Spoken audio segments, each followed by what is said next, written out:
Hi again and good morning, everyone. Thanks for waking up with the Valley today. I'm Lisa Beddoe here with Jordan Schreier. We're just getting started with your nonstop news and weather to the top of the hour to help you plan your day.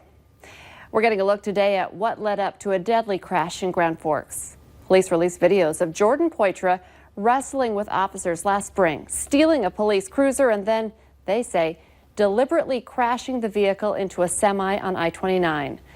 It all started when police responded to calls at a parking lot at the Dollar General store. They found Poitra, who was wanted on outstanding warrants. Officers tried to subdue the 33-year-old, and at one point, he tried taking an officer's gun. He eventually steals a police cruiser and makes it to the interstate, where he crosses the median and slams head-on into a semi. And take a look at what police in southern Minnesota were up against. Officers in Granite Falls scrambled to try stopping a runaway school bus Wednesday after the driver had an apparent medical emergency. Dispatchers were flooded with 911 calls about the bus careening down the wrong side of the highway. The ordeal finally came to an end when an off-duty firefighter jumped into the bus and put it in park. There were no kids on board, but the 70-year-old driver was taken to the hospital. His condition was unknown.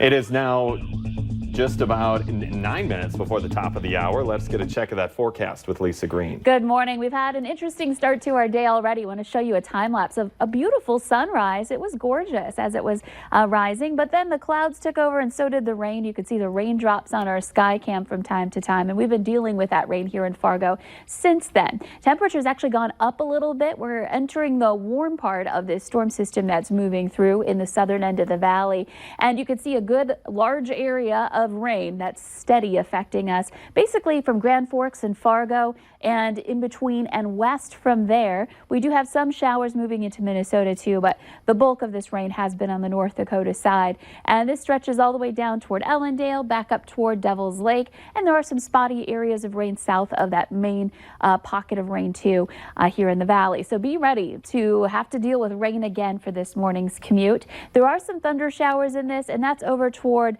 the Dickey County, Lemoore County areas, Ellendale, back up to Edgeley. So expanding the view, there's an even greater area of some strong storms down into South Dakota. One pocket here moving just south of the state line. That's going to be moving eastward. So we're keeping an eye on that for our South Dakota viewers, our viewers right along the state line there.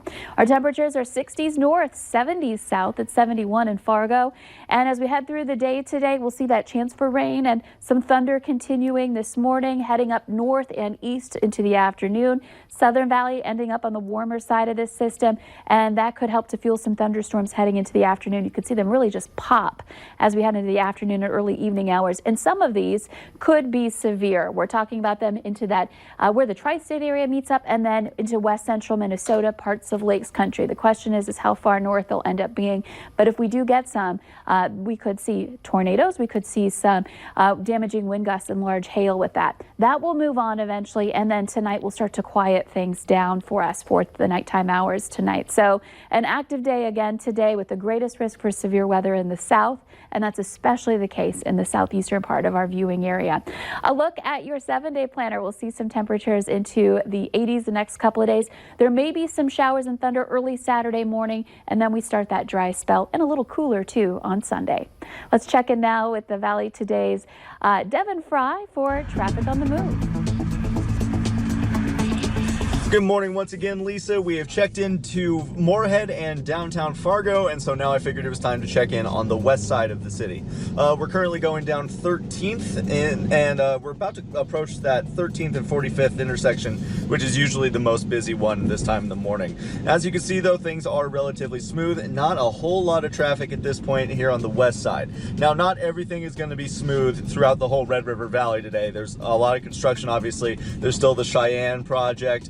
There's some construction by the MSUM campus, and also 8 blocks are shut down in downtown Fargo for the street fair, which is going on all weekend. But Roberts Road was open down there this morning, so we have that going for us, which is nice. We're going to keep checking in throughout the morning for your traffic on the move. We're going to go ahead and look at the interstates that coming up at 7 o'clock on the Fargo CW. For your traffic on the move, I'm Devin Fry. A broken traffic signal in South Fargo should be back in operation later today. It's a good thing. I drive through this area a lot during the day. The lights at the intersection at the busy 45th Street and 32nd Avenue have been out since last Friday when a vehicle crashed into an electrical box. The city hoped to have it fixed by now, but we're told the equipment they need is arriving this morning. The contractor hopes to get the situation fixed for tonight's drive. A Fargo woman who believes she fell victim to a scam is not going down without a fight. Vicki Hoover called our whistleblower hotline after she lost hundreds of dollars. It all started when she found a ring for sale on Facebook. It was only $50, so she jumped on the deal. But a couple days after sending the check, Hoover says a man told her he never got the money and asked her to use the money transferring app Cash App. So she did. But then the man kept asking for more money and money was taken out of her account. Now, almost $300 later, Hoover says she still doesn't have a ring. Hoover has filed a fraud claim with her bank. A West Fargo mom is worried about her teenage daughter after a stranger left a troubling note on the windshield of her car that her daughter often drives. The note says, "Wow, the both of you are so sexy. You should look up an older guy if the two of you want to play." It also came with a Snapchat account username.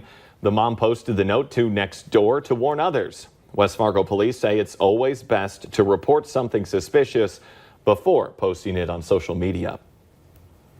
Roads around Hector Airport in North Fargo will be shut down today while the U.S. Air Force Thunderbirds practice for the weekend's air show. It'll be blocked off from 10:45 this morning to 3:15 this afternoon. The closures include 19th and 15th Avenues North between Dakota Drive and 18th Street, Dakota Drive from 12th Avenue to 19th Avenues, and 32nd Avenue North west of University Drive. Access to Hector's passenger terminal, however, will still be open to traffic. And it is going to be a very busy weekend here in Fargo, but you're going to want to add the Fargo Air Show to your list of things to do. And the Valley Today's Abby Furchner is live from the Fargo Air Museum with more this morning. Hi there, Abby. Hi, good morning, Jordan and Lisa. There is going to be so much going on here at the Fargo Air Show, from the acrobatic planes in the sky to a bunch of fun activities here on the ground as well. I heard they have a bobcat that can do a couple front flips and it spins super fast, so that's going to be fun. During that break time, during performances, I mean, there's going to be the Thunderbirds. They're going to be back here again for another year. They'll have a Yak 110 plane this year, which is the first ever in aviation, so that will be really cool to see what it can do. It's two Yak 55 planes put together as one, and it's going to be the pilot's first year at the Fargo Air Show as well. It is going to be Saturday and Sunday this weekend. Both of those days, the show starts at 11 with gates opening up at 9, and we'll have all that information up on valleynewslive.com as well as those ticket prices on there as well.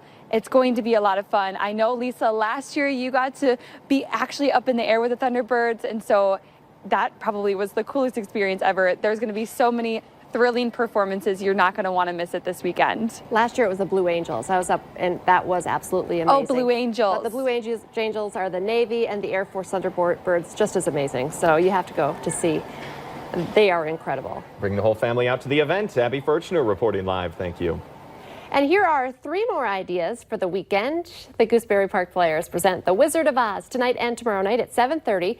Or Sunday matinee at 1. The play is on stage at Center for the Arts on the MSU Moorhead campus. And if you're headed to the downtown Fargo Street Fair today and need a break from the heat, head into the Fargo Theater for free mini concerts on the mighty Wurlitzer organ. They go from noon to 12:30. And Brunsdale Park in South Fargo is home to this year's North Dakota Little League Tournament. It goes Friday, Saturday, and Sunday, with the first game starting at 2 this afternoon. Let's get our answer now to our question of the morning on Facebook. Here's today's question. 3 out of 10 Americans have never done this. The answer is seen a Star Wars movie. What? I'm one of 3 out of that 10. I know. Are you really? I'm sorry, everyone. They're going to be waiting for pitchforks with me out in the parking lot. But remember, you can join our conversation every day on the Facebook page.